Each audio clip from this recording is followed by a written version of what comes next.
হাদিস থেকে মানব জীবনে করণীয় এবং বর্জনীয়, পালনীয় এবং ত্যাগ করার এরকম 12টি নির্দেশনার বিষয়ে আমরা শুনব। যেই 12টি নির্দেশনার মাঝে মানব জীবনের যাবতীয় কল্যাণ অকল্যাণ আল্লাহ রাব্বুল আমিন ঢুকিয়ে দিয়েছেন। আমরা সংক্ষিপ্ত সময়ে কোরআন সুন্নাহর আলোকে এমন 12টি বিষয়ের আদেশ এবং নিষেধ তথা এই সমাজের মধ্যে আমাদের জন্য এমন কতগুলো এটিকেট, এইগুলো আমরা জানার চেষ্টা করব, যেটার দ্বারা মানব জীবনের মোটামুটি তার সামগ্রিক বিষয়বস্তু আচার আচরণে এর মধ্যে আল্লাহ রাব্বুল আমিন ঢুকিয়ে দিয়েছেন। খুবই গুরুত্বপূর্ণ বিষয়। এজন্য আমরা যারা কাছ থেকে শুনছি তারা মনে রাখার চেষ্টা করব, দূর থেকে শুনছি বা শুনবো তারা নিজে শুনলে অন্যকে শুনিয়ে দেওয়ার জন্য সাধ্যে থাকলে আমরা ব্যবস্থা করব। আল্লাহ রাব্বুল আলামিন যেন এর আলোকে আমাদের জীবনগুলোকে সাজাবার তৌফিক দান করেন, বলেন আল্লাহুম্মা আমিন। প্রিয় ভাইয়েরা, 1 নম্বরে যে বিষয় কোরআন সুন্নাহর আলোকে আমরা বলতে চাই সেটি হচ্ছে আল্লাহ রাব্বুল আলামিন বান্দাদেরকে তথা মানুষকে লজ্জা এবং শালীনতার সাথে আল্লাহ রাব্বুল আলামিন চলাফেরার নির্দেশনা দিয়েছেন। এটা মানুষের বেসিক, যে একটা মানুষ দুনিয়াতে চলাফেরা করবে, তার চলাফেরার মূল ভূষণ হবে লজ্জা এবং শালীনতা। কি ভাই? লজ্জা। যার সাথে লজ্জা এবং শালীনতা আছে তার সাথে অর্ধেক দুনিয়া আছে, সুবহানাল্লাহ।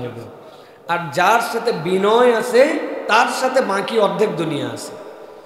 তাহলে লজ্জা যার সাথে নাই তার দ্বারা দুনিয়ার যা ইচ্ছা তাই করা সম্ভব। এই জন্য আল্লাহ রাব্বুল আমিন নির্দেশনা দিয়েছেন যে তোমাদের জন্য লজ্জা এবং শালীনতার সাথে চলাফেরা। এক্ষেত্রে আল্লাহ রাব্বুল আলামিন কোরআনের 24 নম্বর সূরা নূরের মধ্যে আল্লাহ রাব্বুল আলামিন 27 নম্বর আয়াতে কারিমার মধ্যে একটা প্রাথমিক নির্দেশনা দিয়েছেন। লজ্জাশীলতার প্রাথমিক, শালীনভাবে চলার প্রাথমিক নির্দেশনাটা কি? আল্লাহ রাব্বুল আলামিন বলছেন, ইয়া আইয়ুহাল্লাযীনা আমানু, মানুষের মধ্যে থেকে যারা ঈমান এনে ফেলেছো, আল্লাহ রাব্বুল আলামিন প্রত্যেকটা ঈমানদারকে ডাক দিয়ে বলছেন, ও হে ঈমানদারেরা, লা তাদখুলু বুয়ুতান গায়রা বুয়ুতিকুম, তোমরা একে অন্যের বাড়িতে প্রবেশ করবা না। আমি রাব্বুল আলামিন তোমাদের জন্য নিষেধাজ্ঞা দিলাম, একজন আরেকজনের বাড়িতে তোমরা প্রবেশ করবা না। তবে যদি প্রবেশ করতে চাও, আমি আল্লাহ রাব্বুল আমিন 2টা নিয়ম তোমাদের জন্য দিলাম, হাত্তা তাস্তানিসু ওয়া তুসাল্লিমু আলা আহলিহা। 1 নম্বর নির্দেশনা, তোমাকে অনুমতি নিয়ে প্রবেশ করতে হবে। 2 নম্বর, ওই অনুমতির অন্যতম অনুষঙ্গ হচ্ছে ওই বাড়ি, ওই অধিবাসী, ওই বসবাসকারীদের প্রতি তোমাকে সালাম নিবেদন করে তারপরে তোমাকে প্রবেশ করতে হবে। 1 নম্বর আল্লাহ বললেন তোমাদের জন্য অনুমতি লাগবে। এটা অনুমতিটা হচ্ছে আপনার জন্য আল্লাহ রাব্বুল আমিনের পক্ষ থেকে আপনার। এটা একটা শালীনতার জ্ঞান যে কোনো মানুষ যদি কোনো মানুষের বাসায় ইচ্ছা মতো প্রবেশ করে ফেলে, ওই মানুষ কোন হালতে আছে, যেই হালতটা আপনাকে সে দেখাতে পছন্দ করে না, অথবা আপনিও প্রবেশ করে সেখানে বিব্রত হয়ে যেতে পারেন। আল্লাহ বলছেন এই জন্য বেসিক নির্দেশনা, কেউ যদি কোথাও প্রবেশ করতে চায় তাহলে সে যেন অনুমতি নেয়। আর অনুমতির অন্যতম অনুষঙ্গ হচ্ছে সালাম দেওয়া। আল্লাহ রাব্বুল আমিন বলছেন, যালিকুম খায়রুল লাকুম লাআল্লাকুম তাযাক্কারুন, এর মধ্যেই তোমাদের জন্য কল্যাণ আছে। আশা করা যায় তোমরা এটা স্মরণে রাখবা, এইটা মনে রাখবা। আল্লাহ রাব্বুল আমিন ছোট্ট 2টা কথা দিয়া বান্দার জীবনে যে লজ্জা এবং শালীনতার এটিকেট শিক্ষা দিয়েছেন, এইটা মানব জীবনে মানুষ যদি অপরের প্রবেশের ক্ষেত্রে কোথাও গমনের ক্ষেত্রে মেনে চলে, তাহলে আল্লাহ রাব্বুল আমিন এর দ্বারা সমাজের ইতিবাচক পরিবর্তন ঘটায় দিবেন। অনেক সময় আমরা অনুমতির বিষয়টা বুঝি, কিন্তু এর সাথে আল্লাহ রাব্বুল আমিন সালামকে কেন যুক্ত করলেন? আল্লাহ রাব্বুল আমিন মূলত এই সমাজটাকে এমনভাবে একটা সার্কেলের মধ্যে সৃষ্টি করেছেন, আপনার সাথে আমার মানসিক দূরত্ব থাকতে পারে, আপনার সাথে আমার কথা কাটাকাটি হয়ে যেতে পারে, আপনার সাথে আমার কোনো না কোনোভাবে একটা দূরত্ব তৈরি হয়ে যেতে পারে। এই দূরত্ব তৈরি হওয়ার পরে নবীজি বলছেন যে আগ বাড়ায়, আগে সম্পর্ক স্থাপন করতে যায়, আল্লাহ রাব্বুল আলামিন তাকে পছন্দ করেন। কিন্তু মানুষ আগ বাড়ায় কেমনে কথা বলতে যাবে, নিজের আত্মসম্মান বোধে লাগে, অথবা কথা বলার ভাষা খুঁজে পায় না। আল্লাহ রাব্বুল আলামিন বলছেন অনুমতি নেওয়ার পরে যখন কোনো বান্দা ওই অপর বান্দার প্রতি সালাম পেশ করে, তার কথাও বলা হয়ে যায়, আল্লাহর পক্ষ থেকে রহমতের দোয়াও হয়ে যায়। আপনার জন্য সালাম দেওয়া মাসনুন, কিন্তু কেউ যদি সালাম দিয়ে ফেলে তাহলে উত্তর করা কি জরুরি আপনার জন্য? শুধু উত্তর করা জরুরি নয়, আল্লাহ বলছেন কেউ যতটুকু সালাম দিবে সাধ্য থাকলে তুমি তার থেকে সুন্দর দোয়া করে উত্তর দিবা। আপনাকে রাগারাগির শেষে বলছে আসসালামু আলাইকুম, আপনি বলছেন ওয়ালাইকুম, এইটুকু বললে হবে না, ওয়ালাইকুম আসসালাম ওয়া রাহমাতুল্লাহ, কমসে কম এইটুকু বাড়ায় দিতে হবে। আল্লাহ বলছেন এর মধ্যে তোমাদের জন্য আল্লাহর পক্ষ থেকে স্মরণ আছে। তার মানে এই নিয়ম যদি কেউ মানে, আল্লাহ বান্দাদের মনের মধ্যে থেকে সংকীর্ণতা দূর করে ইমানদারদেরকে ভাই ভাই সম্পর্কে সম্পর্কিত করে দিবে। সুবহানাল্লাহ। তাহলে এই যে শালীনতা, শালীনতা মানে কি? যে আপনি কোথাও ঢুকছেন, আপনাকে একটা অনুমতি নিতে হবে।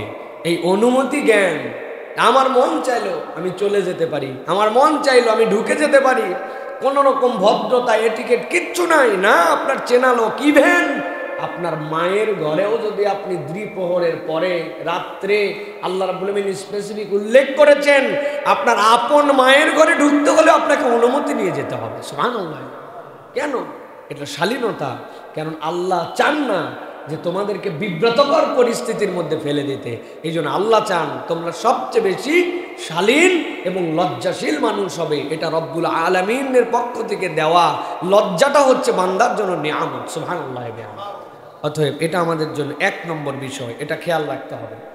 2 নম্বরে আল্লাহ রাব্বুল আলামিন কোরআনুল কারীমের 20 নম্বর সূরা তাহা এর 44 নম্বর আয়াতের মধ্যে আল্লাহ রাব্বুল আলামিন বলছেন, বান্দা দুনিয়ার বুকে তোমাকে আমি এক্সেপশনাল করেছি, যাবতীয় সৃষ্টির থেকে রব্বুল আমিন তোমাদেরকে আলাদা করেছেন। ওই আলাদা আল্লাহ করেছেন অন্যতম একটা নিয়ামত দিয়ে, সেইটা হচ্ছে পৃথিবীর সকল সৃষ্টি যারা আছে প্রত্যেকের সাউন্ড আছে, ওই সাউন্ডটা রব্বুল আমিন বুঝেন। কিন্তু একমাত্র যেটাকে কথা বলি আমরা, কথা বলার যোগ্যতা আল্লাহ রাব্বুল আমিন মানুষকে দিয়েছেন। সুবহানাল্লাহ। রব্বুল আলামিন আপনাকে আমাকে কথা বলার যোগ্যতা দিলেন। আমরা মনে করি মুখ দিয়ে কেবল বললেই আমাদের কথা বেরিয়ে গেল, কথা বলাটা এত সহজ নয়। বিজ্ঞান এটার উপরে ব্যাপক গবেষণা করেছে এবং বিজ্ঞানের কাছে আজ পর্যন্ত একদম ক্লিয়ারলি এই কনসেপ্টটাও এখন উদ্ভাসিত হয় নাই। একটা মানুষ কত জটিল প্রক্রিয়ায় তার কথাটা এত র্যান্ডম বলে। সুবহানাল্লাহ। কেউ যদি কথা বলতে চায়, সাথে সাথে তার অনুভূতি একটা হয়, এরপরে ওইটা ব্রেনে সিগন্যাল যায়, ব্রেনের পরে ওইটাকে পরিপাক করার পরে ওইটাকে কার্যকরভাবে ওইটাকে ওই জায়গাতে সংগঠন করার পরে আপনার জিহ্বাতে সিগন্যাল পাঠায়, জিহ্বা ঠোঁটকে পাঠায়, এরপরে পুরা প্রক্রিয়াটা হওয়ার পরে আবার ব্রেনে রিটার্ন সিগন্যাল যায়, এরপরে বান্দা কথা বলতে থাকে। আমি যা যা বললাম এইগুলা সব এই প্রক্রিয়াতেই হচ্ছে, কিন্তু মাইক্রো মাইক্রো মাইক্রো সেকেন্ডের মধ্যে এই কাজটা চলমান আছে। সুবহানাল্লাহ। আল্লাহ রাব্বুল আমিন বলছেন, যেই কথা বলার যোগ্যতা আমি রব্বুল আমিন তোমাকে দিলাম, ওই রব্বুল আলামিন আল্লাহ রাব্বুল আমিন বলছেন ওই কথা বলার জন্য তোমাকে দায়িত্ব দিলাম। মানুষ যেন তার কথাটাকে নম্র করে বলে, এটা আল্লাহ রব্বুল আলামিনের অন্যতম নির্দেশনা। বান্দা মুখ দিছি মানে তোমার কথা যা ইচ্ছা তাই এরকম হবে না, তোমার কথাটা যেন নম্র হয়, ভদ্র হয়। আল্লাহ রব্বুল আমিন বলছেন পৃথিবীর সবচেয়ে আল্লাহর ঘোষিত বিদ্রোহী, আল্লাহর ঘোষিত সবচেয়ে বেশি আল্লাহকে অমান্যকারী ব্যক্তির ক্ষেত্রেও এইটা প্রযোজ্য। আল্লাহ রাব্বুল আমিন বলছেন, দেখেন খেয়াল করেন, আল্লাহ বলছেন ও মূসা আপনি এখন যাবেন কার কাছে? আপনি এখন যাবেন ফেরাউনের কাছে। ফিরাউনের পরিচয় আল্লাহ রাব্বুল আলামিন দিচ্ছেন, ইযহাবা ইলা ফিরাউনা ইন্নাহু তাগা। যার কাছে যাচ্ছেন এই বেটা ভালো লোক নয়, এই বেটা একদম ঘোষণা দিয়ে আল্লাহর বিরোধিতা করে, আনা রাব্বুকুমুল আলা। দুনিয়ায় কোনো বেটার আগে আর পরে এই কথা বলার সাহস হয় নাই। ওই ফেরাউন 1 বছর 2 বছর নাই, প্রায় 1300 বছর এই ঘোষণার উপর অটল অবিচল। মুসা আলাইহিস সালামকে পাঠাচ্ছেন। মুসা আলাইহিস সালাম তো আল্লাহর কাছে বললেন, আল্লাহ আমার জিহ্বার মধ্যে আড়ষ্টতা আছে। আল্লাহ বলেন ওটা ঠিক করে দেওয়ার দায়িত্ব আমার। রব্বি ইশরাহ লি সাদরি ওয়া ইয়াসসির লি আমরি ওয়াহলুল উকদাতাম মিন লিসানি ইয়াফকাহু কওলি। এটা বলেন, আমি আল্লাহ ঠিক করে দিব। আল্লাহ ঠিক করে দিলেন। তারপরেও মুসা বলতেছেন, আল্লাহ আমার কেন জানি একটুখানি মনের মধ্যে সাহস হয় না, একজন গেলে সাহস হয় না, আমার ভাইকে আমার সাথে দেন। আল্লাহ বলেন ঠিক আছে, আপনার ভাইকেও আপনার সাথে দিয়ে দিলাম। আল্লাহর পয়গম্বর হওয়ার পরেও কত বড় অপরাধী, কত বড় দাপটওয়ালা, যেই জন্য মুসা আলাইহিস সালামের মতো গরম নবীও বলছেন, আল্লাহ আমি আমার ভাইকে নিয়ে যেতে চাই।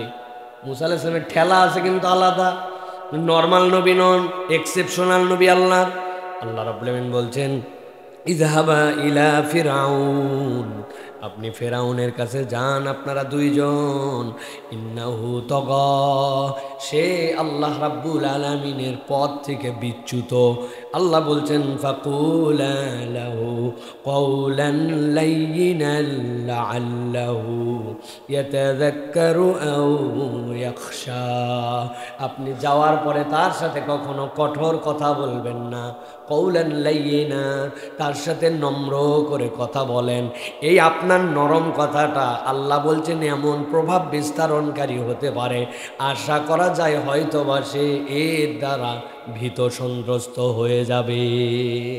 মুফাসসিররা ব্যাখ্যা করেছেন, আপনারা ঘরে যেয়ে পড়ে দেখবেন, আল্লাহ যে বললেন লাআল্লাহু ইয়াতাযাক্কারু আও ইয়াখশা, আল্লাহ যে বললেন আশা করা যায় এই জিকির সে গ্রহণ করবে অথবা ভয় করবে, এইটার ব্যাখ্যা দুই ধরনের।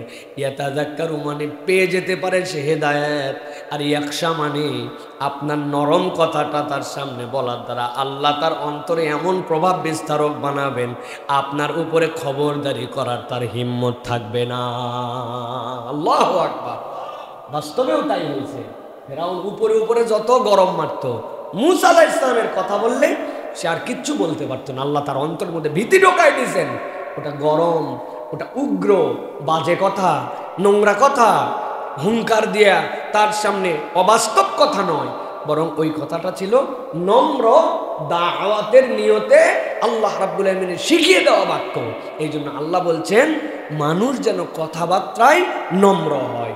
কথাটা অনেক হার্ড হতে পারে, কথাটা অনেক বলিষ্ঠ হতে পারে, কথাটা অনেক সত্য হতে পারে, কিন্তু ওই অ্যাপ্রোচটা যেন তার নম্রতার মধ্যে হয়। আল্লাহ রাব্বুল আলামিন শিখাচ্ছেন এই জন্য অভদ্র কথা বলা মানে সব সময় একটা খিটখিটা কথাবার্তা বলা, কেউ একটা কিছু বললেই ছ্যাঁক করে একটু জ্বলে উঠে কথা বলা, এটা ইমানদারের চরিত্র নয়। বরং ইমানদার কথা বলবে নম্রভাবে। কিভাবে? নম্রভাবে। তার কথার মধ্যে মানুষ একটা ভদ্রতা খুঁজে পাবে। অনেক সময় অনেক হার্ড কথা মানুষকে বলতে হয়, কিন্তু তার মধ্যেও একটা ভদ্রতা থাকবে শব্দ চয়নে, তার মধ্যে একটা ভদ্রতা থাকবে উচ্চারণে, তার মধ্যে একটা ভদ্রতা থাকবে যে তার সাথে কথাটা শক্ত বলতেছি কিন্তু আমার ব্যবহারটা তার সাথে খারাপ হয়ে যাচ্ছে কিনা। অতএব প্রথমটা শালীনতা লজ্জা, দ্বিতীয়টা হচ্ছে ইমানদারের জীবনের শ্রেষ্ঠ নির্দেশনা যে কথাবার্তায় নম্র হওয়া। কথাবার্তায় কি হওয়া? নম্র হওয়া। এগুলো একদম লিস্ট করে রাখেন, মনে করে রাখেন, ভাষায় প্রয়োজনে টানিয়ে রাখবেন যে আমার এই 12টা আমার নির্দেশনা, আমি এটার থেকে বেরিয়ে যাচ্ছে কিনা, এটা আমার ঠিক আছে কিনা, এটা আমার তালিকা। প্রিয় ভাইরা, 3 নম্বর আল্লাহ রাব্বুল আলামিন বলছেন মানব জীবনে কেউ যদি আল্লাহ রাব্বুল আলামিনের প্রিয় হয়ে যেতে চায়, আল্লাহ রাব্বুল আলামিন বলছেন ওই মানুষের জন্য আল্লাহর পক্ষ থেকে নির্দেশনা, ওই বান্দা যেন মানুষের প্রতি দয়াদ্র হয়, মানুষের প্রতি কর্কশ অথবা মানুষের প্রতি জালেম নয়। বরং আল্লাহ বলছেন আল্লাহর পক্ষ থেকে নির্দেশনা, একজন মানুষ অপর মানুষের কাছে এইটা হক হচ্ছে মানুষ তার কাছ থেকে দয়াশীল আচরণ পাবে। সুবহানাল্লাহ।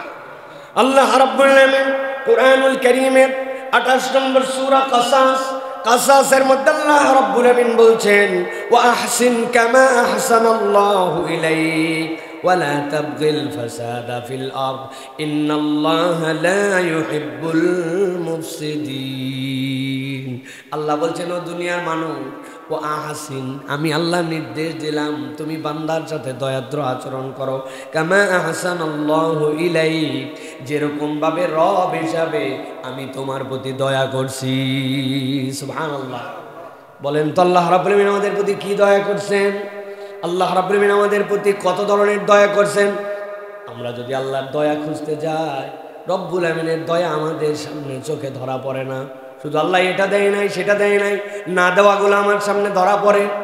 কতদিন ধরে চাকরি করতেছি, আমার প্রমোশন নাই, যা কামাই করি সেই কামাই আমার কেন জানি চলে না, যা পড়ি সেইটা কেন জানি আমার মাথায় ধরে না, যা রকম আমি আল্লাহর কাছে প্রত্যাশা করি সেই প্রত্যাশা আমার হয় না, আমি যেরকম বউ চাইছিলাম সেরকম বউটা হয় নাই, মনে করছিলাম হবে, আসার পরে দেখি উল্টা পাল্টা।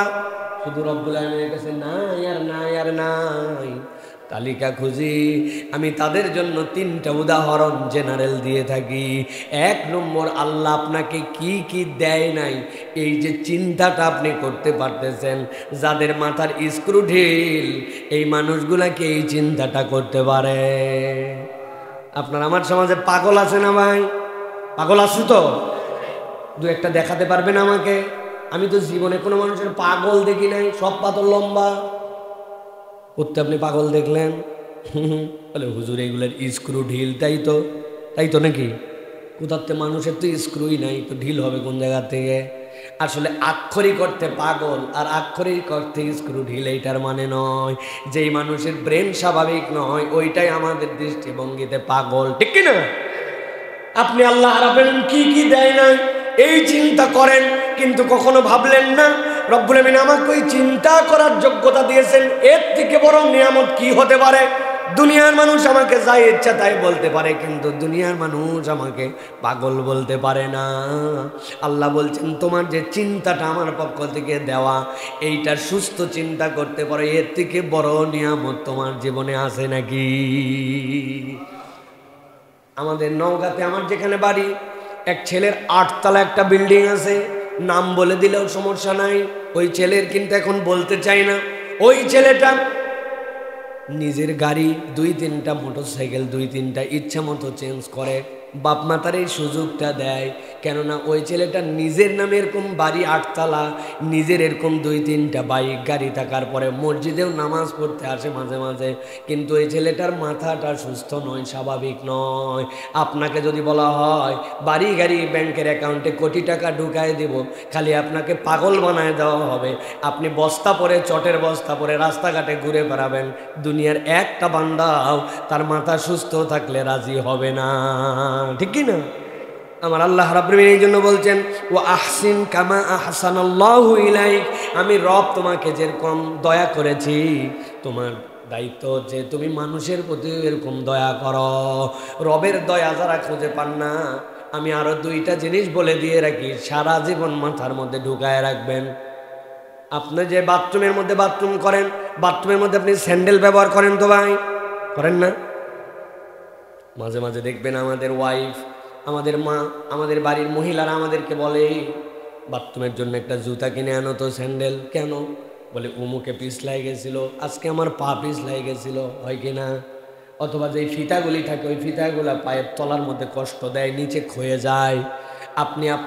আমি আমার বাথরুমের মধ্যে যাওয়ার পরে কি দৌড়াদৌড়ি করি? দৌড়াদৌড়ি করি তো না, কয়েক কিলোমিটার হাঁটাচলা করি, ভিতরে কুচকাওয়াজ করি, এগুলো তো কিছুই করি না। বাথরুমের মধ্যে আমরা যাওয়ার পরে সর্বোচ্চ 20 ধাপের মধ্যে আমার কাজ শেষ, অথচ 6 মাস লাগে না, বাথরুমের জুতার তলাটা ক্ষয় যায়। অথচ একটা মানুষ তার ওই বাড়ির মধ্যে সারাদিন খালি পায়ে হাঁটে, রাস্তাঘাটে ঘুরে, বাগান করে, মাঠে কাজ করে, ওই মানুষের জীবনের 80% সময় সে জুতা ছাড়া খালি পায়ে পায়ে ঘোরে। আপনার পায়ের তলের জুতা আপনার বাথরুমে প্রত্যেক দিন 20 ধাপও আপনার নাই, 6 মাসে ক্ষয় যায়। কিন্তু রব্বুল আমিন আপনার প্রতি কেমন দয়া করলেন, আপনার আমার পায়ের চামড়াটা, ওই চামড়াটা দিয়ে দুনিয়ার বুকে 70 বছর ঘুরে বেড়ালাম, কোনোদিন পায়ের চামড়া ক্ষয় গেল না। যদি পায়ের চামড়া খোয়াইতো, আমার বয়স তো 40-এর, ধাক্কা মারা আমার অবস্থা, এতদিন আমার কোমর পর্যন্ত অন্তত ক্ষয়ে যাওয়ার কথা, আর আমার শুক্রবারের কাল্লা পর্যন্ত, ঠিক কিনা? রাস্তাঘাটে অন্তত কাল্লা গুলে ঘুরে বেড়াতো। আপনি মনে করলেন আমার রব আমার প্রতি কোনো দয়া করে নাই। আল্লাহ যে কেমন দয়া করছে বান্দা এটা কল্পনার মধ্যে আনতে পারে না, ঠিক কিনা? রব্বুল আলামিনের দয়া এগুলো। আমি তো অনেক সময় বলি 60-70 বছরের মুরব্বী একটু হাসি দেন তো, করে বের করে হেসে দিছে, দেখেন আমার দাঁতে কোনো ঠিক আছে। ছোট্টবেলায় 1-1.5 বছর বয়সে দাঁত উঠছে, আপনার দাঁত ওঠার পরের থেকে ওই দাঁত বাড়তে বাড়তে হাফ ইঞ্চিতে রব্বুল আমিন আপনাকে দাঁড় করায় দিল। রব্বুল আমিন আপনার দাঁতগুলাকে বার করলো না, কিন্তু আপনি কল্পনা করেন বৃহস্পতিবার শুক্রবার আসলে আপনার নখগুলা কাটা লাগে। কোন আল্লাহ ম্যানেজমেন্টে আপনার নখকে বাড়ায় আর দাঁতকে বাড়ায় না? আপনি একবার হিসাব করলেন না? চুল না কাটলে আমার হয় না। আর এই যে আমার গোঁফ, যে গোঁফের থেকে মাত্র 4 আঙ্গুল উপরে আমার চোখ আর ভুরুর চুল কোনো দিন কাটা লাগলো না, আর 8 দিনে গোঁফ না কাটলে এলোমেলো হয়ে যায়। আল্লাহ বলছেন ও আহসিন কামা আহসানাল্লাহু ইলাইক। তোমার রব যে তোমাকে কত ধরনের দয়া দেয়া রাখছে বান্দা তুমি কল্পনার মধ্যেও আনতে পারো নাই। এই জন্য রবের দয়া বিবেচনা করে তোমার দায়িত্ব হচ্ছে মানুষের প্রতি দয়া করা। সুবহানাল্লাহ, আমার রব আমাকে দয়া করছেন, আপনি দয়ার বিবেচনাটা করেন। আমার গাড়ি ওয়াইফাই হঠাৎ করে চলাচ্ছে, বললাম একটু পানি দাও, দিয়ে পরিষ্কার করে, বলো হ্যাঁ ট্যাঙ্কির পানি ফুরায় গেছে, এখন পানি না দিয়া যদি ঘুষি আরো গ্লাস ময়লা হয়ে যাবে, নেমে আবার রিজার্ভ ট্যাঙ্কির মধ্যে পানি দেওয়া লাগবে, দিয়ে গ্লাস পরিষ্কার করা লাগবে। জীবনে কয়বার ট্যাঙ্কিতে পানি দিয়েছেন? প্রত্যেক দিন যে 22,000 বার চোখের পলক ফেলতেছেন, কোথায় পানি দেয়? কে পানিটা দিয়ে দেয়? হ্যাঁ, শুকনা চোখে 2-4 বার এরকম যদি ঘষা খাইতাম চোখের অবস্থা টের পাইতাম আমরা। প্রত্যেকে পেয়ে পানি আসলো, 70 বছর 80 বছর বাঁচলাম, জীবনে চোখের জন্য পানি নিয়ে চিন্তা করতে হলো না। 22,000 বার প্রত্যেক দিন পলক ফেললেন আপনি, কেমনে সম্ভব এটা? আল্লাহ বলছেন আমি রব তোমার প্রতি দয়া করছি, এগুলো একটু খুঁজে খুঁজে তুমি মানুষের প্রতি একটু দয়াদ্র হও, এটা তোমার জন্য বেসিক আচরণ। এই আচরণ যদি না নিতে পারো তাহলে আল্লাহ যে দয়া করছেন তার প্রতি তোমার কৃতজ্ঞতা আদায় হবে না। খালি বলি আমি আলহামদুলিল্লাহ আলহামদুলিল্লাহ, তাও এটা ঠোঁট দিয়া, মন থেকে না, বেসিক আলহামদুলিল্লাহ। আল্লাহ আমার প্রতি যে দয়া করছেন ওটার কৃতজ্ঞতা আদায় মানুষের প্রতি দয়া করা। সুবহানাল্লাহ। নবী সাল্লাল্লাহু আলাইহি ওয়াসাল্লাম বলছে ইরহামমান ফিল আরদ ইরহামমান ফিস সামা, জমিনওয়ালার উপর দয়া করো, আসমানওয়ালা তোমার প্রতি দয়া করবেন। অতএব বান্দার জীবনে 1 নম্বর লজ্জাশালীনতায়, 2 নম্বর নম্রতা, 3 নম্বর যে ওই বান্দা মানুষের প্রতি দয়া করবে। কার প্রতি? মানুষের বাহিরেও বান্দার দয়া আছে, যাবতীয় সৃষ্টির প্রতি তার একটা দয়া থাকবে, সৃষ্টির প্রতি তার একটা মায়া থাকবে। আমি অনেকদিন আগে একটা কথা বলছিলাম, বলার পর অনেকে নিতে পারে নাই। এই যে গাছপালা, এইগুলোর নেচার কি? এইগুলোর নেচার সে মাটির সাথে লেগে বড় হবে, তাই না? মাটির সাথে আল্লাহ অটোমেটিক তার একটা সংযোগ দিবেন, ওই জায়গাতেই সে বড় হবে, যেই জায়গার থেকে সালোক সংশ্লেষণ প্রক্রিয়ায় নিচ থেকে তার খাদ্য নিবে, উপর থেকে তার রৌদ্র নিবে, ওই জায়গাতেই সে বড় হবে। এখন আপনি কোনো একটা গাছ শখ করে বেলকুনিতে পুষতেছেন, আপনি কোনো একটা গাছ ছাদের উপরে তুলে নিয়ে গেছেন, গাছের ধর্ম তো ছাদে ওঠা না, উঠাইছে কে? আমি। এখন আমি যদি ওই গাছটায় পানি না দিয়া আমি বাড়ির থেকে চলে গেছি, আমার বেলকুনিতে গাছ পানির অভাবে শুকায়া মরে চলে যাচ্ছে, আল্লাহর কাছে ওই গাছ বিচার চাইতে পারে আপনার নামে। আল্লাহ আমি তো বলি নাই যে আমি ওর বারান্দায় উঠবো, আমি তো ন্যাচারালি যে জায়গায় হওয়ার কথা সেখানে থাকতাম, কিন্তু ও জেসে পরে ছাদে তুলছে, কিন্তু আমার পানি না খাওয়ায় মারছে। আল্লাহ সৃষ্টির প্রতি দয়া, এটা খুব গুরুত্বপূর্ণ। এই জন্য প্রিয় ভাইরা, ছোট্ট থেকে বড় সব জায়গায় এটা আছে। কয়েকদিন আগে এক বাসায় গেছি, যাওয়ার পরে বললাম আপনার অ্যাকুরিয়াম এত বড় কিন্তু আপনার মাছ নাই কেন? বলছে হুজুর অনেক মাছ ছিল কিন্তু এই এলাকায় মাছের খাবার পাওয়া যায় না, এই জন্য মাছগুলাকে খাবার দিতে পারি না, না খায় খায় মরে গেছে, ঢাকার থেকে খাবার আনতে হয়। কি সাংঘাতিক কথা, চিন্তা করেন, ছোট্ট বিষয়, কিন্তু উনি খাদ্য আনতে পারে নাই, চোখের সামনে না খায় মরে যাচ্ছে। আমি বললাম ভাই মাছের খাবারই মাছকে খাওয়াতে হবে, কে বলছে? ওর মাছার জন্য তুমি ভাত দিতে পারতেন, চাল দিতে পারতেন, ও খাইয়ে মরুক, কিন্তু আপনি না খাইয়ে মারলেন কেন? বিষয়টা ছোট্ট কিন্তু হিসাব করে দেখেন সূক্ষ্ম। আল্লাহর সৃষ্টিকে আপনি কষ্ট দিয়ে ফেলছেন, আপনার দায়িত্ব তো এটা দেয় নাই আল্লাহ যে আপনার ঘরের মধ্যে অ্যাকুরিয়াম নেওয়া লাগবে, নিছেন আপনি এখন ওর জিম্মাদার। ছোট থেকে বড় তাহাজ্জুদ গুজার আল্লাহর বান্দি, বিড়ালকে ছেড়েও দেয় নাই, খাওয়ারও দেয় নাই। নবী বলছেন জাহান্নামে, বুখারীর হাদিস, বুখারীর হাদিস, যে তাহাজ্জুদের নামাজ পড়ে নিশ্চয়ই সে 5 ওয়াক্ত পড়ে না, তাই তো না? 5 ওয়াক্ত পড়ার পরে না তাহাজ্জুদ। আল্লাহ নবী বলছেন তাহাজ্জুদ গুজার নারী বিড়ালকে ছেড়েও দেয় নাই, খেতেও দেয় নাই রাগ করে। আল্লাহ ওই তাহাজ্জুদকেও নেন নাই, আল্লাহ বলবেন জাহান্নামে দিয়েছেন তাকে। সাবধান। তাহলে মানুষের প্রতি যদি আপনি অন্যায় করেন কি হবে?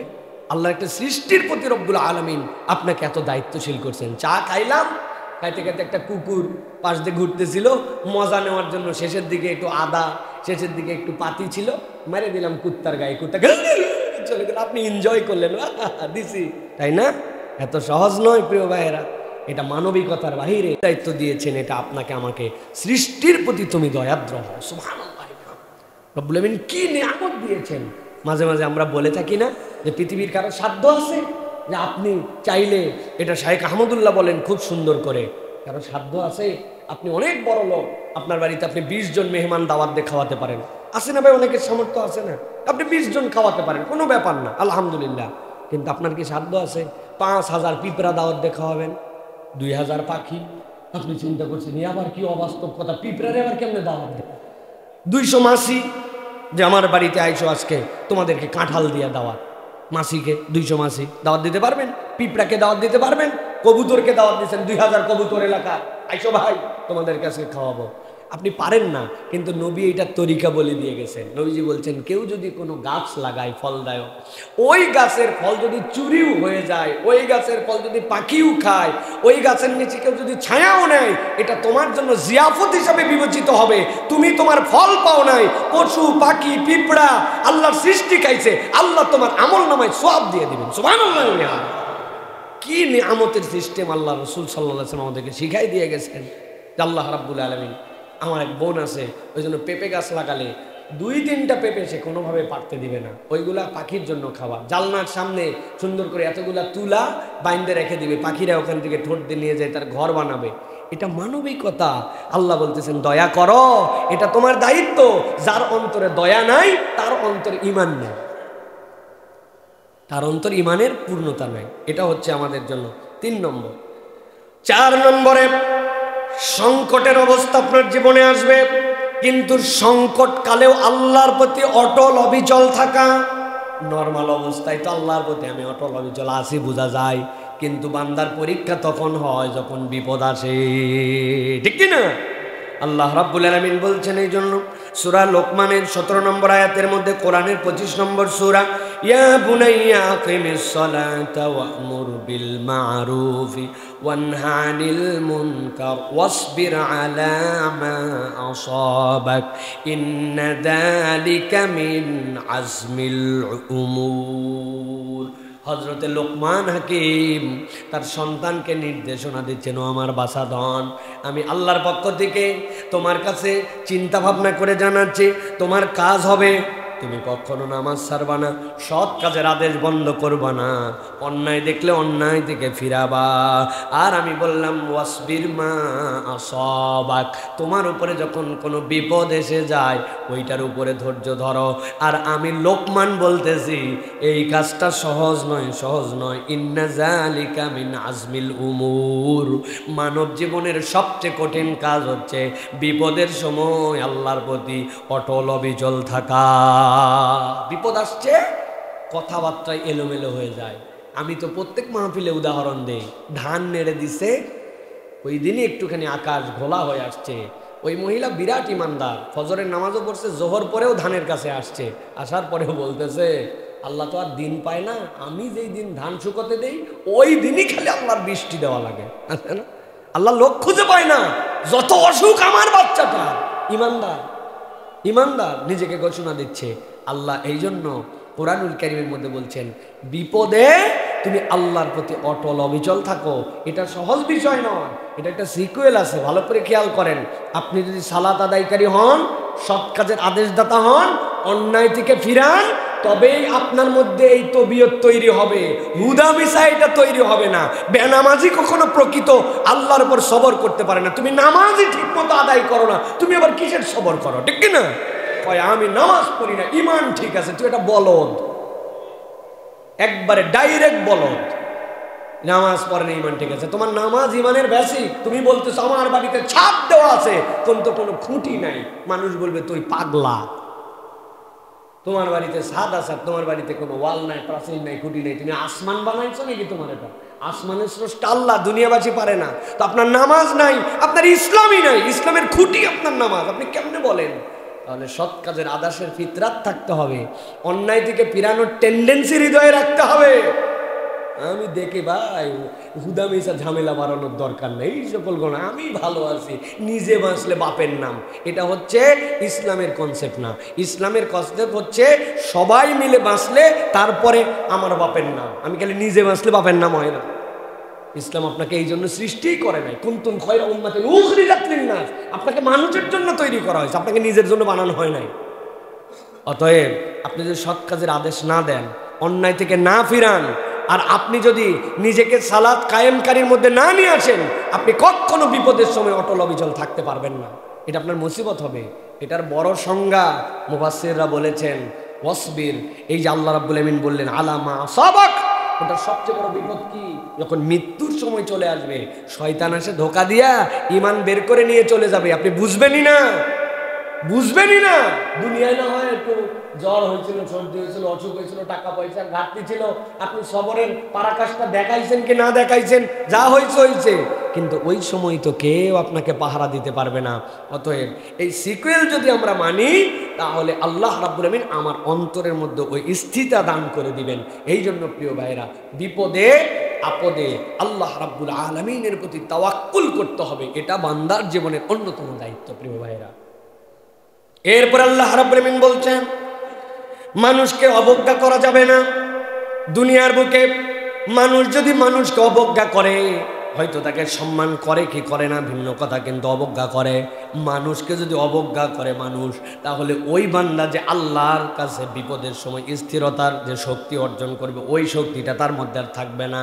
এই জন্য আল্লাহ রাব্বুল আমিন সূরা লোকমানের মধ্যেই আবার নির্দেশনা দিয়েছেন, লোকমান আলাইহিস সালামকে দিয়ে তার সন্তান তথা আমাদেরকে আল্লাহ জানাচ্ছেন।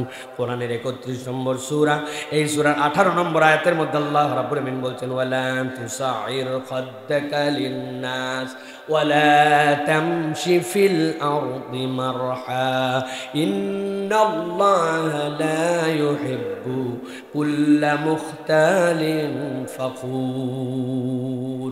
আল্লাহ বলছেন ও লোকমান, আপনি বলে দেন কিয়ামত পর্যন্ত মানুষের জন্য আল্লাহ কোরআনের মধ্যে এটা কোট করে তুলে রেখে দিলেন, লোকমান আলাইহিস সালাম থেকে কালো মানুষ, বেটে মানুষ আল্লাহর দুনিয়ার সৃষ্টিতেই কম ছিল।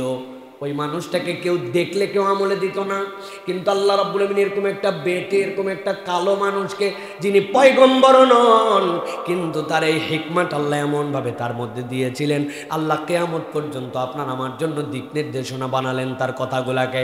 আল্লাহ বলছেন ওয়ালা তুসাইর খাদ্দাকা লিন-নাস, আপনি আপনার গালকে কখনো মানুষের জন্য গালি কারক হিসাবে বানাবেন না। 2 নম্বর ওয়ালা তামশি ফিল আরদি মারহা, এই জমিনের বুকে ভাব সাব দেখায়া জমিনের বুকে দাম্ভিকতা নিয়ে চলবা না। তাহলে মুখটাকে গালি এই মুক্ত করে দিতে হবে, যে মানুষকে আমি একদম হেয় করি, মানুষকে অবজ্ঞা করি। অবজ্ঞার ক্ষেত্র কয়টা? 2টা, একটা কথায় আর একটা হচ্ছে আচরণে। আল্লাহ বলতেছেন কথাটা তোমার যেন কখনো মানুষকে হেয় করে না হয়, মুখ ভর্তি গালি, কথা বললে অবজ্ঞা, ধরনটা এমন যে মানুষকে গুনেই না, এরকম একটা ভাব নিয়ে চলাফেরা করে। আর 2 নম্বর মোশান, চলাফেরা, দাম্ভিকতা, ভাব ভঙ্গি, এটাতে বোঝা যায় আল্লাহ বলছে ওয়ালা তামশি ফিল আরদি মারহা, অহংকার করে এই জমিনে চলো না। আল্লাহ বলছেন ইন্নাল্লাহা লা ইউহিব্বু কুল্লা মুখতালিন ফখুর, আল্লাহ প্রত্যেক অহংকারীকে আল্লাহ রাব্বুল আমিন ধ্বংস করবেন, অপছন্দ করেন। আল্লাহ রাসূল সাল্লাল্লাহু আলাইহি সাল্লাম থেকে হাদিসে কুদসির মধ্যে আসছে, আল্লাহ রাব্বুল আমিন বলছেন যে অহংকারটা হচ্ছে রিদাই, এটা হচ্ছে আমার চাদর, আমার চাদর ধরে তোমরা টানাটানি করো না। তুমি মানুষ কি, তুমি যে তুমি অহংকার করবে, ভাব দেখাবে। এই জন্য প্রিয় ভাইরা, আমরা কিন্তু না চাইলেও অনেক সময় আমাদের আচরণ, বাচনভঙ্গি, চলাফেরায় অহংকারের প্রকাশ পেয়ে যায়। সুন্দর জামা কাপড় পরা, সেজে গুজে চলা, এটা অহংকার নয়। সাহাবী বলছেন, ইয়া রাসূলুল্লাহ, আমার তো নতুন জুতা পরতে ভালো লাগে, জামা কাপড় তো সুন্দর পরতে ভালো লাগে, এটা কি অহংকার? নবীজি বলছেন, না, অহংকার ওইটা তুমি জেনে বুঝে সত্যকে অস্বীকার করো আর তুমি তোমার তুলনায় মানুষকে নিচু ভাবো, ওইটা অহংকার। একটা মানুষ সুন্দর জামা কাপড় পরতেই পারে, কিন্তু এটা পরছে আমি, বাকিরা নিচু। অথবা আপনি জেনে বুঝে হককে, ইসলাম এইটা, সত্য এইটা, আপনি হ্যাডম দেখায় বলছেন মানলাম না, তাহলে ওইটা হচ্ছে অহংকার। এক অহংকারীকে আল্লাহ রাব্বুল আমিন এমনভাবে আমাদের সামনে শিক্ষা দিয়ে দিলেন, আমরা যদি তারপরেও না শিখি। আমি তো বলছি, এক কথা বলা আর এক কথা না বলায় পুরা প্রেক্ষাপট চেঞ্জ হয়ে গেছে। কি ভাই, কি বলায় আপনারা জানেন, সেটা কি বলায় জানেন, কিন্তু কি না বলায় যদি বলতো ভুল হয়ে গেছে, ক্ষমা চাচ্ছি, তাহলে কিন্তু এই প্রেক্ষাপট সৃষ্টি নাও হতে পারতো, ঠিক কিনা? একটা অহংকার করে কথা বলছে, আরেকটা অহংকার করে বলে নাই। যদি বলতো মাপ চাই, ভুল হয়ে গেছে, ক্ষমা চাই, আমাকে মাফ করে দেন, মানুষ তখন চিন্তা করছে ভুল তো স্বীকারই করছে, তারপরেও লেগে যাবো ওর পিছে। মানুষ কিন্তু এইরকম এতটুকু মানুষ তখন এই জেদ নাও চাপতে পারতো। অতএব কথা বলা এবং বলার পরে ক্ষমা না চাওয়া, এটা কিন্তু সাংঘাতিক বিষয়। এই জন্য প্রিয় ভাইয়েরা, আমরা আমাদের আচরণে, আমাদের কথায় যেন আমরা অবশ্যই অবজ্ঞার দৃষ্টিভঙ্গি কাউকে না দেখায়। আপনার সাথে মতের ভিন্নতা থাকতে পারে, তার সাথে থাকতে পারে না ভাই, আপনার সাথে মতদ্বৈততা তার থাকতে পারে না, কিন্তু আপনি যদি অবজ্ঞা করেন, এটা খুব সাংঘাতিক। এই জন্য প্রিয় ভাইয়েরা, মানুষকে অবজ্ঞা করতে হয় না, মানুষকে অবজ্ঞা করো না। ওই প্রসঙ্গে কিন্তু এই কথা বললাম প্রিয় ভাইয়েরা। এরপরে সংক্ষেপে বলে দেই, দীর্ঘ সময় চলে যাচ্ছে। কণ্ঠস্বরকে নিচু রাখা, আমি যে অবজ্ঞা করব না, এটার প্র্যাকটিস কি? এটার আরেকটা প্র্যাকটিস হচ্ছে কণ্ঠস্বরকে নিচু রাখা। আল্লাহ রাব্বুল আলামিন সূরা লোকমানের মধ্যেই বলেছেন, ওয়াকসিদ ফি মাশিক ওয়াগদুদ মিন সাউতিক ইন আনকারাল আসওয়াতি লা সাউতুল হামির। বলতেছেন তুমি চলাফেরার ক্ষেত্রে মধ্যম পন্থা অবলম্বন করো। কিরকম পন্থা? মধ্যম পন্থা মানে তোমার চলাফেরায়, হ্যাঁ আমার সামর্থ্য আছে, আমি পড়তে পারি মানেই একবারে যা ইচ্ছা তাই, এরকম না, এটা যেন না হয়। মধ্যম পন্থা অবলম্বন করো। আর তোমার কণ্ঠকে তুমি নিচু রাখো। কণ্ঠ নিচু রাখা মানে কি? মানে এমনভাবে কথা বলবো কেউ যেন শুনতেই না পায়, তাই কণ্ঠ নিচু রাখা মানে সত্য যদি প্রকাশিত হয়ে যায়, ওর উপরে তর্কাতর্কি করো না, চুপ মেরে যাও। অনেক লোক আছে কথা বললে, যেরকম আমার কি ভাই, আমি স্বাভাবিক কথা বললে আমার একটু টেম্পার কথা না, আমাকে মানুষজন অনেক সময় বলে, হুজুর আপনার বক্তব্যের সময় যে জালালি তবিয়ত দেখি, কিন্তু বাইরে আসার পর তো আপনার ওরম দেখি না, আপনি তো মানুষটা একবারে ছোটোখাটো। আমি বললাম, ভাই মানুষ ছোট, এলেমে ছোট, সব কিছুতেই ছোট, কিন্তু আমার ধরনটাই হচ্ছে একটু টান। এখন এই টান মানে এটা না যে কণ্ঠস্বরকে এমন নিচু করে ফেললাম একবারে কেউ কথাই শুনতে পাচ্ছে না, এটার মানে এটা নয়। হ্যাঁ, এটাও একটা মানে যে আপনার কথা একবারে গাধার মতো খালি চিল্লাই যাবেন। হ্যাঁ, চিল্লানোর সময় চিল্লানি আছে, কিন্তু সব সময় খালি চিৎকার করে কথা বলবো, এটাও তবিয়ত নয়। তবে মূল বক্তব্য হচ্ছে সত্য জানার পরে আপনি তর্ক করছেন, আপনি জানেন হক কোনটা বাতিল কোনটা, জানার পরেও আপনি তার উপরে চিৎকার করে যাচ্ছেন, এটা যেন আপনার স্বভাব চরিত্র না হয়। মানে ঝগড়ার জন্য ঝগড়া করা। এক মহিলা নাকি ডিভোর্স নিয়েছে স্বামীর কাছ থেকে, বলছে কেন? বলছে আমার স্বামী আমার সাথে একটুকু ঝগড়া করে না, এই ঝগড়াহীন মানুষের সাথে কেমনে থাকবো? চিন্তা করছেন আপনি? মানে তাহলে কি ইচ্ছা চরিত্র, আল্লাহ মাফ করুক প্রিয় ভাইয়েরা। তো এই ধরনের যেন আমাদের চরিত্র না হয়। কণ্ঠকে নিচু রাখা, কোমল করে কথা বলা। কোমল করে কথার দ্বারা যে কাজ হয়, চিৎকার করে কথার দ্বারা ওই কাজ হয় না, ঠিক না ভাই? দয়াদের সাথে কথা বলার যে কাজ হয়, ওই কাজটা চিৎকার করে বলার দ্বারা হয় না। আল্লাহ রাব্বুল আমিন আমাদেরকে বোঝার তৌফিক দান করুক। এরপরে যেটি কয় নম্বর পর্যন্ত বলছি? 6টা বলছি না? 7 নম্বরটা মন্দের বিপরীতে ভালো করা। এটা মানব তবিয়ত হবে। কি করা? মন্দের বিপরীতে কি করা? ভালো করা। কোনো একটা খারাপ কিছু হয়েছে, কেউ করেছে, আমিও কাঁটা দিয়ে কাঁটা তুলবো, আছে না ভাই? ইসলাম কাঁটা দিয়ে কাঁটা তোলার পক্ষে নয়। ইসলাম আপনাকে বলছে ওয়ালা তাস্তাউিল হাসানাতু ওয়ালাস সাইয়্যা ইদফা বিল্লাতী হিয়া আহসান ফাইদাল্লাযী বাইনাকা ওয়া বাইনাহু আদাওয়াতুন কাআন্নাহু ওয়ালিয়্যুন হামীম। আল্লাহ হামিম সিজদার 34 নম্বর আয়াতের মধ্যে বলছেন, ও বান্দারা, আমি তোমার জন্য একটা সূত্র বলে দিলাম। a+b যেরকম সূত্র আছে, a³ b³ সূত্র আছে আপনার জন্য। আল্লাহ বলছেন আমি তোমার মানব জীবনে একটা সূত্র ঢুকাই দিলাম। কি সূত্র? আল্লাহ রাব্বুল আলামিন বলছেন, ওয়ালা তাস্তাবিল হাসানাতু ওয়ালা সাইয়্যা, তুমি ভালো মন্দকে কখনো সংমিশ্রণ করে ফেলো না। ভালো ভালোর জায়গায়, মন্দ মন্দর জায়গায়। ইদফা বিল্লাতি হিয়া আহসান, কোনো খারাপ কিছু যদি তোমার সামনে আসে, একটা ভালো কিছুর নজির স্থাপন করে তুমি সেইটাকে সরায়া দাও। তোমার মধ্যে যদি এই কালচার হয়, আল্লাহ বলছেন দুনিয়ার সবচেয়ে শত্রু যেইটা মনোভাবাপন্ন ছিল, আল্লাহ বলছেন কান্নাহু ওয়ালিয়ুন হামিম, আল্লাহ তোমাদের মধ্যে এমন একটা বন্ধন বানায় দিবেন যেটা চিন্তাও করতে পারবা না। সুবহানাল্লাহ।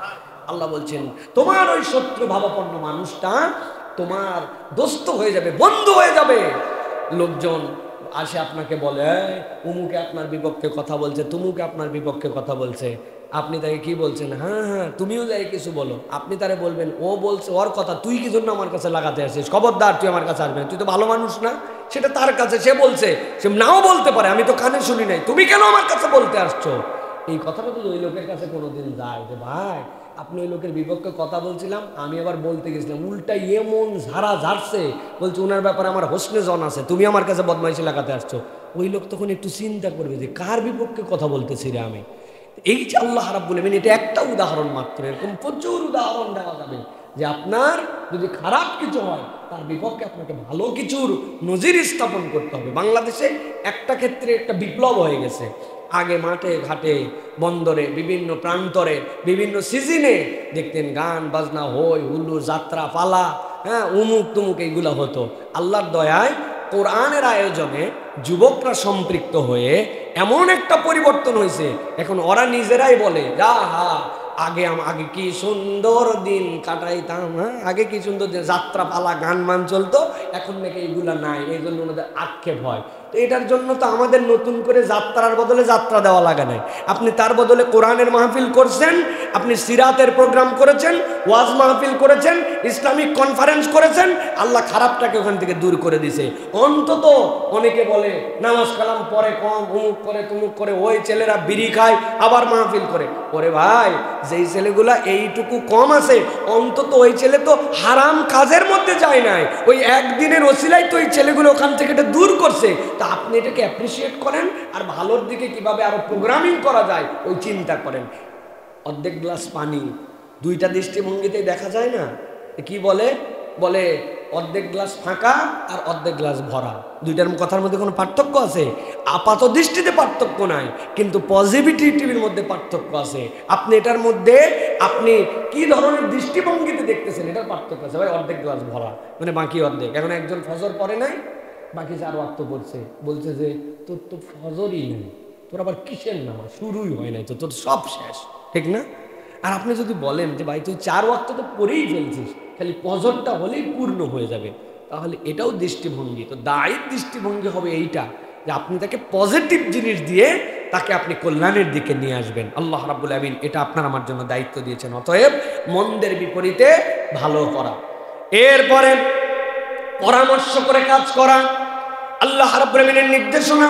মানব জীবনের যতগুলা করণীয় আর যতগুলা বর্জনীয় আল্লাহর পক্ষ থেকে, সবচেয়ে ইম্পর্টেন্টতম একটা হচ্ছে পরামর্শ করে কাজ করা। আল্লাহ রাব্বুল আমিন সূরার মধ্যে বলতেছেন, ওয়াল্লাযীনা ইসতাজাবু লিরাব্বিহিম ওয়া আকামুস সালাতা ওয়া আমরুহুম শুরা বাইনাহুম ওয়া মিম্মা রাযাকনাহুম ইউনফিকুন। আল্লাহ বলছেন আমি রব্বুল আমিন ওই বান্দাগুলা, যেই বান্দাগুলা আল্লাহর ডাকে সাড়া দিতে চায়, আল্লাহ বলছেন তাদের জন্য দায়িত্ব হচ্ছে 1 নম্বরে তারা সালাত কায়েমকারী হবে, 2 নম্বরে তারা যে কাজ করবে ওই কাজটা পরামর্শের ভিত্তিতে করবে, আর 3 নম্বরে আল্লাহর দেওয়া রিজিক থেকে তারা খরচ করবে। এই চরিত্রের মানুষ হবে যারা আল্লাহর ডাকে যেন দিল তারা সারা। সুবহানাল্লাহ। আপনি কাজ করবেন পরামর্শের ভিত্তিতে। আপনার পরামর্শের মেম্বার কারা? আপনার ওয়াইফ, আপনার সন্তান, এগুলোর মধ্যে বরকত আছে। যদিও বইয়ের সাথে পরামর্শ করার মধ্যে কোনো ফায়দা নাই, ঠিক না ভাই?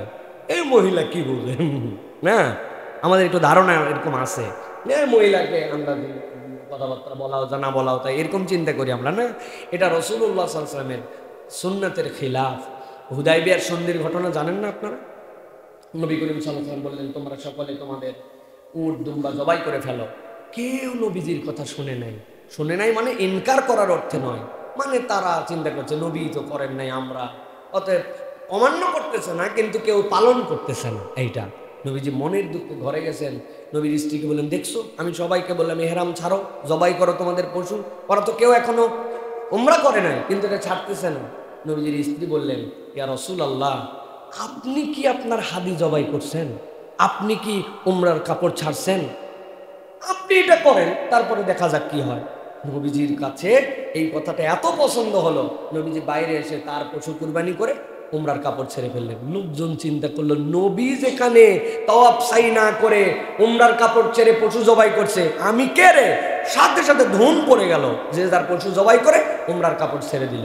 কার বুদ্ধিতে করছিলেন? আবু বকর সিদ্দিক রাদিয়াল্লাহু আনহু। না, কার বুদ্ধিতে? নিজের ওয়াইফের বুদ্ধিতে। পরামর্শ করলে বরকত হয়। নিজের স্ত্রী, পরিবার, ছোট্ট কাজ, কিন্তু একটু পরামর্শ নিয়ে নিলেন। পরামর্শ মানে এরকম না সবার ডাকা, এটা কথার ছলেও হয়ে যেতে পারে। এরকম একটা কাজ করতে চাইছে, কি বলতেছো বউ, এটা কি করা ঠিক হবে কিনা? সে একটা মতামত দিল, আপনি একটা মতামত দিলেন, দুয়ে মিলে চিন্তা করলেন এইটাই করতে চাচ্ছি, দেখো তো তুমি এটা বললে। এই যে একটু পরামর্শ করলেন, এইটুকুর মধ্যেই আল্লাহ বরকত দান করে দিবেন। সুবহানাল্লাহ। আল্লাহ চান যে পরামর্শের ভিত্তিতে কাজটা হোক। পরামর্শ আল্লাহ রাব্বুল আলামিনের দেওয়া আপনার আমার জন্য একটা সুন্নাহ আমল। এই জন্য এই পরামর্শ করে আমাদের কাজ করার জন্য চেষ্টা করতে হবে। এরপরে সন্দেহ প্রবণতা মানব জীবনের অন্যতম বর্জনীয় কাজ। কি ভাই? সন্দেহ প্রবণতা, বলেন না একটু। বলেছেন কোরআনের 49 নম্বর সূরা, সূরা হুজরাত। মানব জীবনের যত নির্দেশনা, এই নির্দেশনার অন্যতম নির্দেশনাগুলো 3টা সূরার মধ্যে চলে আসছে। সূরা জুমআ, হুজরাত আর সূরা নিসা। এর মধ্যে আল্লাহ রাব্বুল আলামিন ম্যাক্সিমাম এটিকেট মানুষকে শিখিয়ে দিয়েছেন। সূরা হুজরাত আল্লাহ বলছেন, ইয়া আইয়ুহাল্লাযীনা আমানুস্তানিবু কাসীরাম মিনাজ-যন্নি ইন্না বা'দাজ-যন্নি ইসম। ও মানুষেরা, তোমরা অধিক অধিক ধারণা করা, প্রেডিকশন করা, এটা বাদ দিয়ে দাও, এটা তোমাদের গুনার অংশ। ইন্না বা'দাজ-যন্নি ইসম, তোমাদের কতক ধারণা চূড়ান্ত গুনাহ। মানে আপনি ধারণা, আপনি বোঝেন ভালো করে, উম্মতে মুহাম্মাদের শ্রেষ্ঠত্বের 2টা দিকের কথা আমি সব সময় বলি, মনে আছে আপনাদের? কি বলেন তো ভাই? একটা হচ্ছে সকল উম্মতের থেকে আল্লাহ এক্সেপশনাল কুরবানির দিক দিয়ে আমাদেরকে করছেন। আগের উম্মতের কুরবানি রেখে আসতে হতো, যদি পুড়ে যাইতো তাইলে কুরবানি কবুল, আর না পুড়লে আগুন এসে কুরবানি কবুল না। আমাদের ওরকম কিছু নাই, জবাই করে দিলাম, বাকিটুকু আল্লাহর সাথে যাই হবে। যদি কুরবানির গোশত রাখা লাগতো মাঠে মাঠে, তো বাংলাদেশ গন্ধ হয়ে যেত। কি আমাদেরগুলো মনে হয় পুড়তো যে হালাল হারামের মিশ্রণ আমাদের কামাইয়ের মধ্যে। আর 2 নম্বর, উম্মতে মুহাম্মদী ইন্টেনশন যদি পজিটিভ করে, নিয়ত, আল্লাহ সওয়াব দেন, কিন্তু গুনার নিয়ত করলেও গুনাহ লেখা হয় না। জানেন না এটা? আগামী ঈদে একটা সিনেমা দেখিব, ফুল ফ্যামিলি নিয়ে, স্টার সিনেপ্লেক্সে। এখন থেকে নিয়ত করছে 90 দিন পরের, কিন্তু ঈদের দিন জ্বর আসছে জন্য যেতে পারে নাই, তাছাড়া যাইতো। এই যে 90 দিনের নিয়ত, গুনাহ হবে না? গুনাহ নাই। কিন্তু আল্লাহ মাসালে 2030 সালে হজে যাব, টাকা জড়ো করতে শুরু করছি। কয় টাকা? 5 টাকা রাখছি আজকে। আল্লাহ আপনার নিয়তের কারণে 2030-এর আগে মরে গেলেও আল্লাহ চাইলে আপনাকে হজের সওয়াব দান করে দিবে। এটা কেন বললাম? এটার সাথে কি সম্পর্ক? আল্লাহ বলছেন তোমরা ধারণা করো না, ইন্না বা'দাজ-যন্নি ইসম। এই একটা ক্ষেত্রে বান্দা যদি সন্দেহ করে, মানুষের ব্যাপারে ধারণা করে, আল্লাহ ওটা তোমার জন্য গুনাহ হিসাবে লিখে দিতে পারেন। যেই আল্লাহ তোমার অন্যায় নিয়তকেও আল্লাহ তোমার গুনাহ লেখেন না, কিন্তু আল্লাহ সেই আল্লাহও চান না যে তুমি কারো প্রতি সন্দেহ করো, এটা তোমার জন্য গুনাহ লেখা হয়ে যাবে। তুমি কেন সন্দেহ করলে? অন্তরের আমল। অতএব মনে হয় লোকটা খারাপ, মনে হয় এই লোকটা এই কাজ, এই যে মনে হয়, ডেঞ্জারাস খারাপ জিনিস এইটা। মানুষের মধ্যে বিদ্বেষ, শত্রুতা, হিংসা, এগুলো তৈরি করার জন্য ওস্তাদ এই আইটেম। অতএব সন্দেহ প্রবণতা থেকে বেরোতে হবে। আমার মা বোন যারা শুনতেছেন, এটা মা বোনদের মধ্যে আরও সাংঘাতিক রোগ। এটা কে কোন উদ্দেশ্যে কি করলো না করলো, উনি সারাদিন খালি টেনশন করতেছে আর সন্দেহ করতে। খবরদার যারা আমার কথা শোনেন, আমাদের কথা শোনেন, সন্দেহ প্রবণতা এটা অনেক সময় মানসিক রোগগ্রস্ত বানায় দিবে আপনাকে। আপনি মানসিক সাইকোলজিক্যাল প্রবলেমের মধ্যে ঢুকে যাবেন, এত খারাপ। আল্লাহ বলছেন ইন্না বা'দাজ জন্নি ইসম, এটা তোমার অন্তরের মধ্যে দাগ ফেলে দিবে। অতএব সন্দেহ প্রবণতা না, সাথে সাথে লা হাওলা ওয়ালা কুওয়াতা ইল্লা বিল্লাহ, আউযু বিল্লাহি মিনাশ শাইতানির রাজিম, আস্তাগফিরুল্লাহ আল আযীম, এই তিনটা পড়বেন আর বলবেন আল্লাহ তুমি আমাকে সন্দেহ থেকে বাঁচাও, এটা শয়তান আমার মধ্যে সৃষ্টি করতেছে। আল্লাহ রাব্বুল আমিন আমাদেরকে হেফাজত করুক। প্রিয় ভাইরা, এরপরে যেটা বলবো সেটা হচ্ছে যে মেহমানকে সম্মান করা। কি? মেহমানকে সম্মান করা। ডিটেলস আলোচনা এটা, আজকে ডিটেলস বলবো না, শুধু ছোট্ট একটু ইব্রাহিম আলাইহিস সালামের একটা আয়াতে কারিমাতে হিংস দিয়ে দিতে চাই। মানব জীবনে কেউ যদি কোনো অসাধ্য বিষয় তার লাইফে পেতে চায়, তাহলে মেহমানকে সম্মান করার কোনো বিকল্প নাই। বলবেন হুজুর দলিল দেন, দলিল নেন ভালো করে। সূরা যারিয়াত 24 থেকে 27 নম্বর আয়াত, আল্লাহ রাব্বুল আমিন বলছেন হাল আতাকা হাদিসু দাইফি ইব্রাহিম আল মুকরামিন, নবীজি ইব্রাহিমের সম্মানজনক ফেরেশতাদের খবর কি আপনি জানেন নাকি? ইজদাখালু আলাইহি ফাকালু সালামা, তারা যখন ইব্রাহিম আলাইহিস সালামের কাছে আসলো, আসসালামু আলাইকুম। ইব্রাহিম আলাইহিস সালাম দেখলেন এইগুলার চেহারার মধ্যে সফরের চিহ্ন নাই, আবার আমার এলাকারও মানুষ নয়। কি আজব ব্যাপার, কেমন করে এরকম মানুষজন আসলো? যাই হোক, এসেই গেছে যখন, সাথে সাথে তিনি বললেন ক্বালা সালামুন কওমুম মুনকারুন, অচেনা মানুষদের প্রতিও আল্লাহর পক্ষ থেকে সালাম। আল্লাহ বলছেন এরপরে আমার নবী পয়গম্বর কি করলেন জানেন? হে নবী, ফাযাগা ইলা আহলিহি ফাজাআ বিইজলিন সামিন, এরপরে তিনি পরিবারের কাছে চলে গেলেন আর ওদেরকে বলেন একটু বসো, আমি আসতেছি, একটু বসো। যাওয়ার পরে বলেন আমার পয়গম্বর ইব্রাহিম কি নিয়ে আসছেন জানেন? এমন একটা গরু, যেই গরু নিজে বাছুর এখনো দেয় নাই, আবার মায়ের দুধও খায় না, এইরকম একটা বাছুর গরু আস্ত ভুনা করে অপরিচিত মেহমানের সামনে হাজির করে দিছে। আল্লাহ বলছেন এই খবর জানেন আপনি পয়গম্বর? আসার পরে ফাকরাবাহু ইলাইহিম ক্বালা লা তাকুলুন, তার সামনে আসলেন, আসার পরে বললেন আপনারা কি খাবেন না?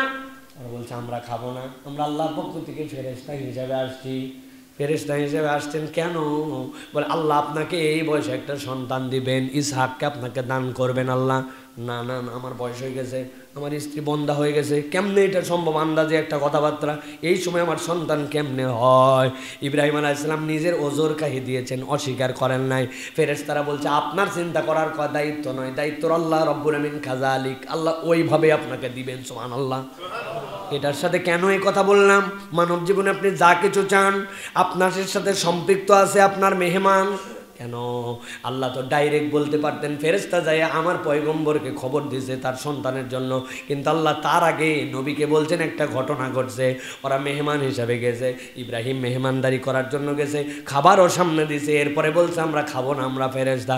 আল্লাহ বুঝাতে চান এই প্রেক্ষাপট দিয়া, ওই রকম প্রেক্ষাপটের পরে আল্লাহ অবাস্তব অসম্ভব কাজ ইব্রাহিম আলাইহিস সালামের প্রৌঢ় বয়সে তার স্ত্রী বন্ধা হওয়ার পরে ইসহাককে দান করেছেন। তোমার জীবনে যত কঠিন সমস্যা থাক, যত বড় চাহিদা থাক, তুমি যদি মেহমান নেওয়াজ হও, আল্লাহ তোমার জীবনেও এই বরকত দিয়ে দিবে। আল্লাহ বরকত দিবেন। আমাদের বাড়ি এখন মেহমানদারের বাড়ি না, আরে থাকে 9 তলার ফ্ল্যাটের উপর, নিচে এক চাবি, উপরে এক চাবি, ফকিরের ডাক উপর পর্যন্ত যাই না। তো আগে বাড়িতে এসে বলতো মা দুপুরে খাই না, একটু খাবার দাও, এখন একটু শোনারই সুযোগ নাই, ঠিক না ভাই? আল্লাহ কি হেফাজত আমাদের কি করছে, আলহামদুলিল্লাহ বলেন। ও বাবা, কেউ আলহামদুলিল্লাহ বললো না।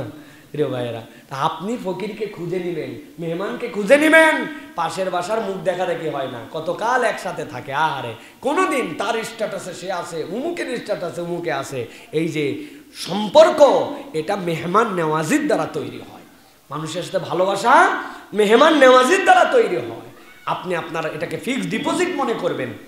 আল্লাহ রাব্বুল আমিন আপনার জন্য এই নিয়ামতটা আল্লাহর পক্ষ থেকে দিয়েছেন। প্রিয় ভাইরা, এটা হচ্ছে। এরপরে আরেকটা হচ্ছে মুসলমানদের দায়িত্ব।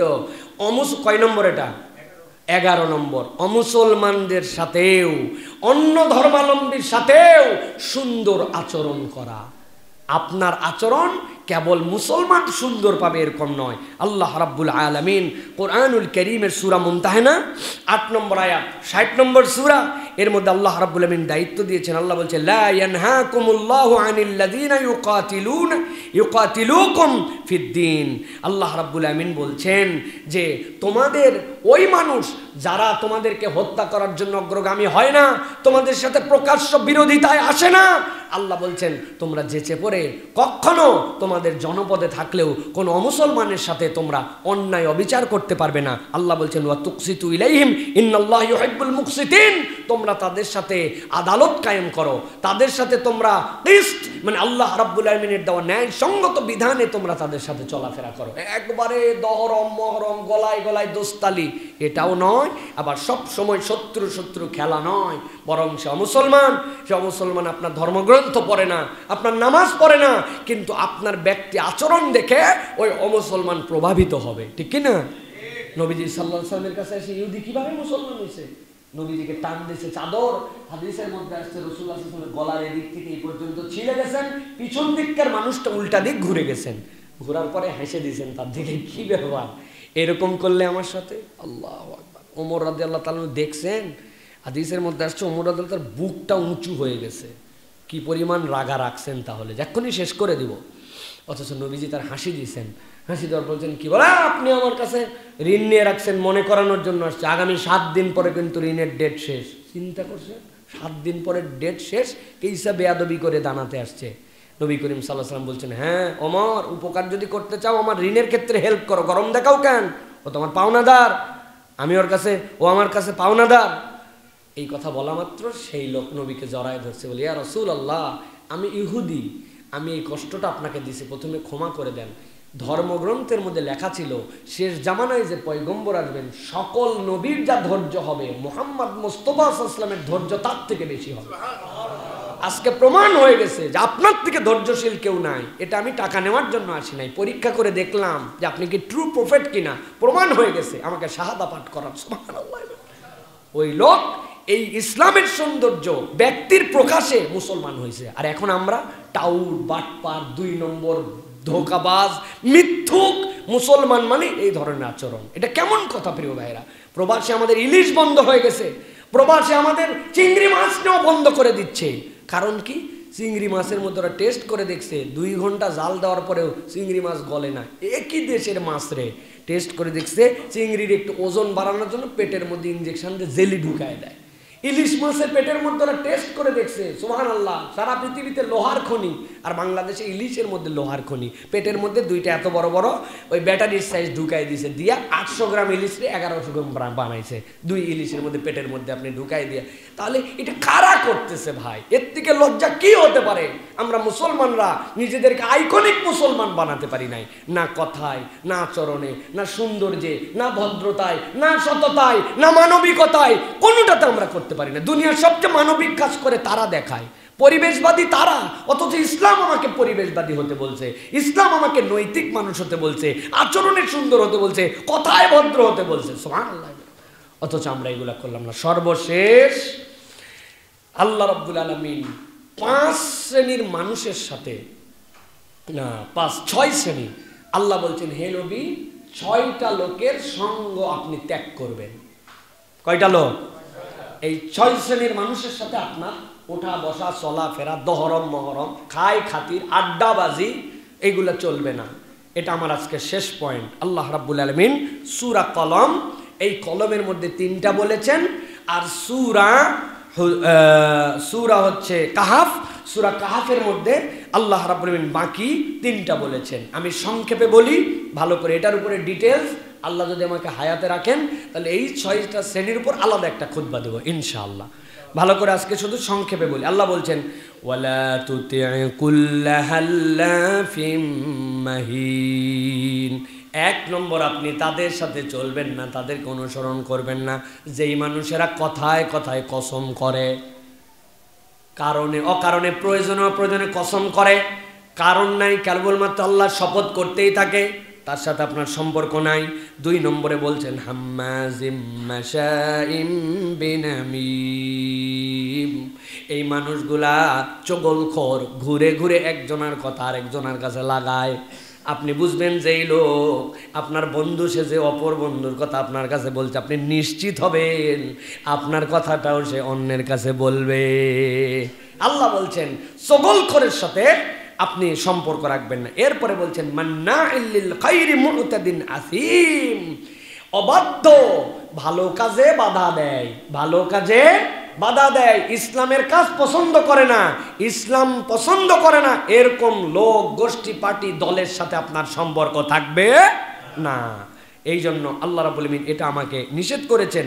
এরপরে বলছেন উতুল্লিন বাদা যালিকা জানিম, আল্লাহ বলছেন এদের স্বভাব রূঢ়, কেবল স্বভাব রূঢ়ই নয়, এই মানুষগুলা হচ্ছে কুখ্যাত চরিত্রের।